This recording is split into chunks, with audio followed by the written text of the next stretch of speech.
Hope that I am finding you well, Smite lovers, Smite players, and all of those people. Let me talk a little bit about some of the item changes in Season 6. Since we already talked about how the map itself is going to be different, now we're talking about how you're going to be equipping yourself when you go out into battle.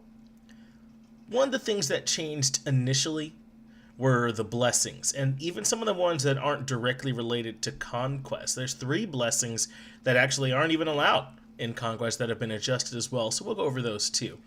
First is the Attacker's Blessing, largely thought as just the best blessing, probably because of how quickly you were able to evolve it and get those stacks online.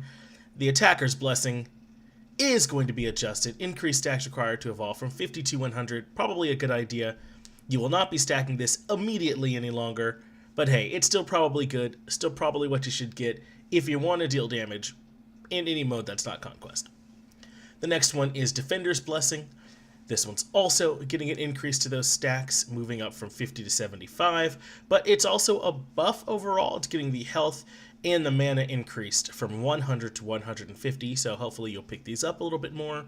It's kind of a catch-all if you just want to be tankier in one of those other modes.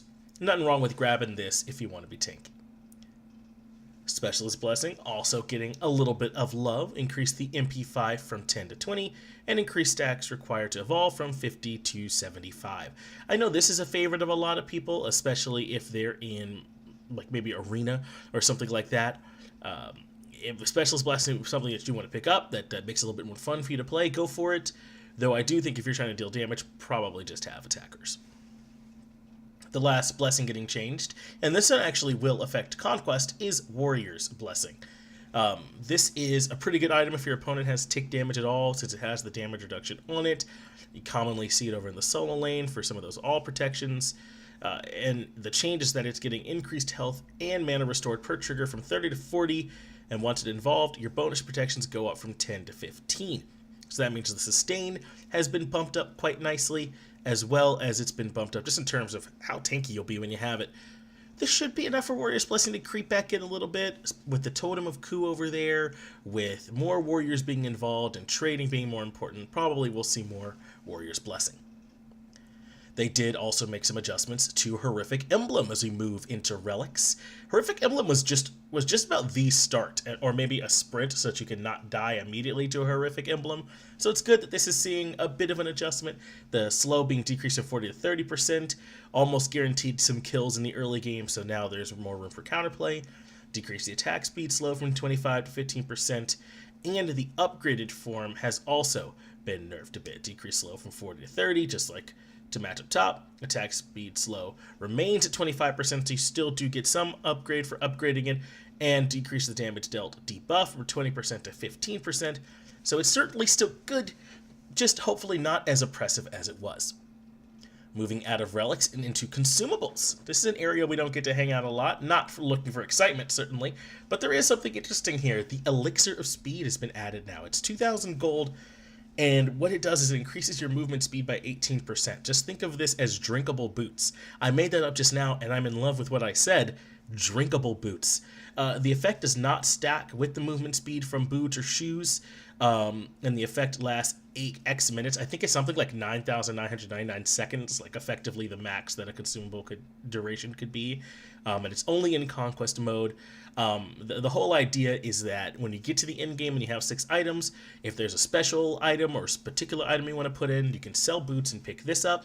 That way you don't lose the necessary movement speed that boots provide, but you can get pretty cool effects.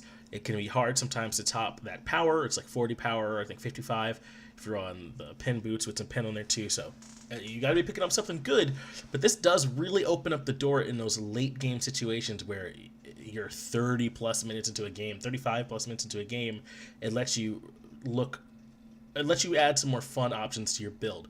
I add some pen into my full crit build on a hunter by getting rid of the boots, and it really multiply the damage. So it really just allows you to do that extra notch to close games out. Going now though into some items proper, we see there's been a change here to Doom Orb, and necessarily Cursed Orb, which leads you to Doom Orb, has been adjusted as well. So you see Doom Orb is now a full-on tier 3 item, which is pretty cool, but we'll talk about the bridge leading up to it first. Cursed Orb now 1,600 gold, one that you could pick up 55 magical power, mana, MP5, and some movement speed on it as well. And remember, you already get the passive starting to work for you just with the Cursed Orb building that way up to Doom Orb. Now, Doom Orb's going to be a bit expensive. It's 3,200 gold. It feels a bit like a luxury item, especially compared to a lot of other mage items right now. Like even Banecroft's is less than this, or just items you felt like you're already kind of spending a little more than you want to. So you might not be picking this up right away, but you know, a few items into your build, like 4th or 5th, Doom Orb can feel really nice when you're able to get some stacks on there and move along. So one more item to consider in your mage build, but things are not done being shaken up just yet in the mage world. Book of Thoth has been removed as well, and this felt like just the way to go. Book of Souls, the tier 2 of Book of Thoth, was just so strong. It was 65 power, you know, let you buy a couple potions as well, and obviously building into Thoth, that it just had to be the option. It's getting, you know, a bit of a nerf. The magical power now decreased from 65 to 55, so that you have a little bit less power in the early game. And then Book of Thoth also getting changed with a little bit how it works. It is going to be a bit cheaper now, 2,800 to 2,650.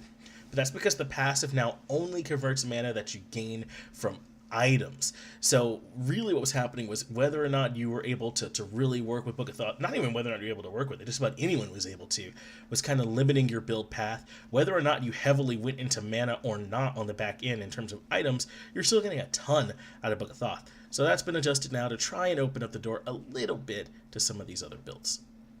Soul Reaver was annoying. That's the next mage item that's getting adjusted. Felt like just about every mage that you saw had it because it was for mages that could apply it really easily. I mean, think about why Raijin was so popular, right?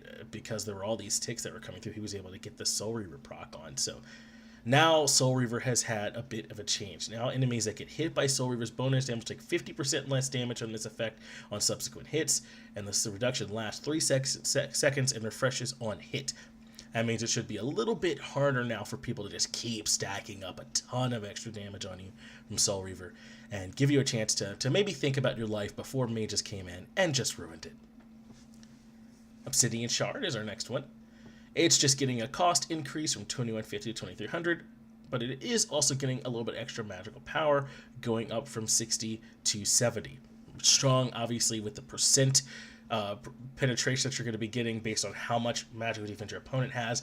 This is a strong item. I think the problem was that it just was good enough by itself to be picked up all the time, even if you weren't going up against someone with just like a bajillion magic defense. So now you got to think a little bit more about it with that cost on there, and maybe it won't be the only pen item we see getting picked up. It was just so core in so many builds. Typhon's Fang getting a little bit of love to try and bring some lifesteal in. I think this one was done primarily to try and make it more viable. It's not so much response to like Typhon's Fang desperately being needed or anything, just trying to open up some of the options by making it more competitive. The magical lifesteal has been increased from 10% to 15%. Dynasty Plate Helm, sort of like the bridge tier 2-ish item over there in the defense tree. It's physical defense, magical power. This item's getting a little bit of love. It's going from 45 power to 55 to try and give, you know, some options there for bruisers like guardians or mage or something like that that'll be in the action a lot to buy a cheap way to not get immediately blown up by all these assassins, I would imagine. Stone of Binding is here as well and getting some love. Can you believe it? We're just about done with the magical items and we still have plenty more to go. A lot has changed going into this season. Increase the magical power from 20 to 30, and successfully hitting an enemy god with crown control will place a debuff on enemies hit. The debuff is decreased 15 magical physical protection. Stone of Binding, really nice. Instead of giving so much like the AoE penetration, it's effectively doing something similar. It's a debuff being applied just on the enemy. As long as you're hitting the same targets, you'll get a lot of the same effect, making them more vulnerable to other damage sources effectively. Physical items, though, getting some love as well. We should hope so. A lot of it is crit related, at least here up at the top. We'll go through some of them. First is Malice, which is an item that it feels like it's had a hard time finding a home. It's got a new passive. Successfully hitting an enemy with a crit will subtract 2 seconds from all your abilities on cooldown, except your ult, and it can only happen once every 5 seconds. To try and provide a little bit of love to those who want some crit in their ability-based builds, or even maybe to get you closer to your escape, maybe to try and make Malice fit in a little bit better. Though, to be honest, it's going to be hard for it to beat out Deathbringer. Poison Star. Ugh, the most annoying item in Hunter builds, it felt like, at least for everyone else. I loved it, obviously, as a Hunter, but No one else could stand it. It was just too strong. It's going to be getting a little bit of a price increase, as well as that crit chance brought down. Poison Star will now be 2,500 gold, up from 2,400, and decrease critical strike chance from 20 to 15. Next up is the brother of Poison Star, Wind Demon. Get in some love. It's going to have a cost decrease in 2,700 to 2,600.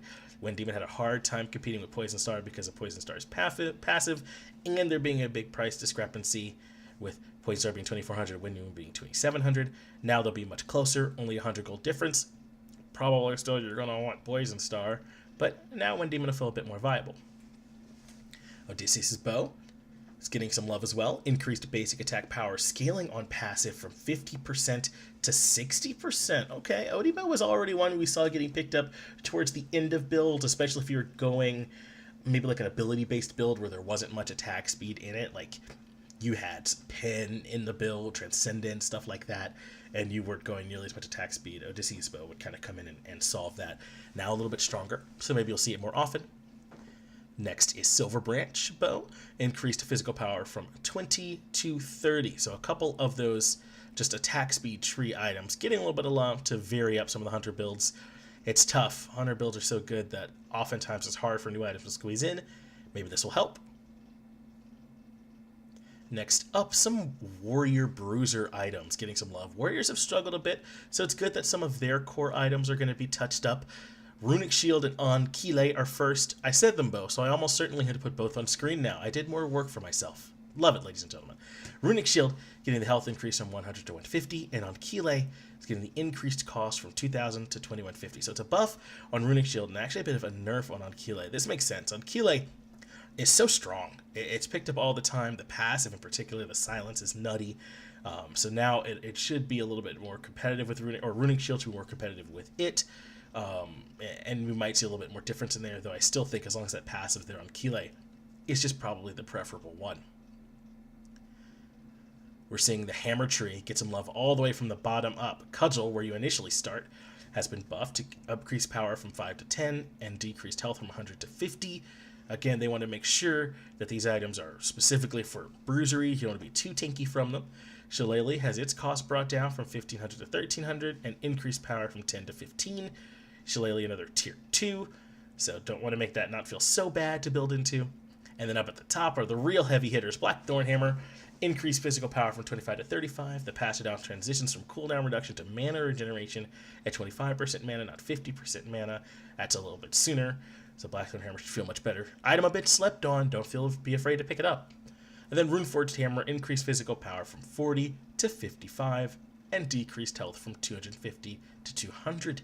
Hey, so maybe you'll see more of some of these warriors from now on.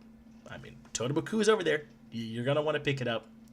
And then some items available to all the classes, though these are generally health and prot based. We'll go through them. First is Gauntlet of Thebes. It has increased health from 200 to 275. Supports have a lot of items they can pick up right now, and Gauntlet of Thebes can sometimes get pushed out because it can feel really slow to invest in early on. A little bit of extra health up front is nice, and maybe it'll be a little bit easier with some of the changes to jungle mid for supports to get these stacks. Next up is the tree leading to Stone of Gaia, but we'll start with Emerald Talisman. It's getting the MP5 increase from 6 to 10, not huge, but a nice touch. And then Stone of Gaia is getting the increased speed at which the heal occurs from 10 seconds to 5, and decrease the internal cooldown from 60 to 45 seconds. That's a lot. Stone of Gaia should be going off for you a lot more often now. Perhaps something we'll see get picked up, though the sustain of it is nice. It's just something that doesn't feel like it's quite necessary in Conquest. Maybe that'll make it better on some other modes where you need a little bit more sustain. Shield of Regrowth coming in, an item that saw some niche uses on gods like Hercules and Naja, because you were able to get some benefit from the passive. It's getting a decreased cost from 2,100 to 2,000, increased HP 5 and MP5 both from 10 to 15. Spectral Armor also getting some buffs, so this is a good item to respond to crits when that's happening, so it's something you might want to pick up. Increased physical protection from 60 to 70, and decreased damage dealt to you from critical strikes from 60% to 50%. Pick this up. If you see a Poison Star or something like that coming out, go ahead and grab it and try and shut down some of that damage. It's been made even more enticing with these changes. The last ones up on the list are the masks. They've gotten a little bit of love as well. Lono's mask has the damage dealt from minus 20 to minus 25%, and increased healing down from minus 20 to minus 25%. Lono's mask actually not getting so love. It's a bit of a nerf there. Maybe a good idea. Lono's has been kind of popular, letting some people get away, some gods get away with being tanky when they really shouldn't be and still doing okay damage. This is trying to make it so that if you pick up Lono's, you're really committing to doing less damage. You should be able to feel those 5% differences. Next is Rangda's, increased ability damage dealt from 15% to 20%. This means both basic attack and ability are increased at the same amount, so the description, to be simplified, just to say really that increased damage dealt. So they want to make sure that it's clear that you're just getting increased damage dealt. And then Bumba's, increased physical power from 20 to 30, and increased magical power from 50 to 65. Masks allow some gods who don't normally fit roles to fit them a little bit better, so good to see them getting adjusted, just to make sure that things are where they're supposed to be. Lono's getting a bit of a nerf, Rangda's just making it a little bit more clear, and Bumba's getting some love. But that's it for the items. There's still some god changes to go through, but we've covered, at least at this point, some differences on the map itself, some differences in what you can expect from the items that you already love to pick up, so you might have to make some adjustments to your build that you normally went back in Season 5. Still not done yet, though, so make sure you stick around. We'll go over some more cool stuff from Season 6.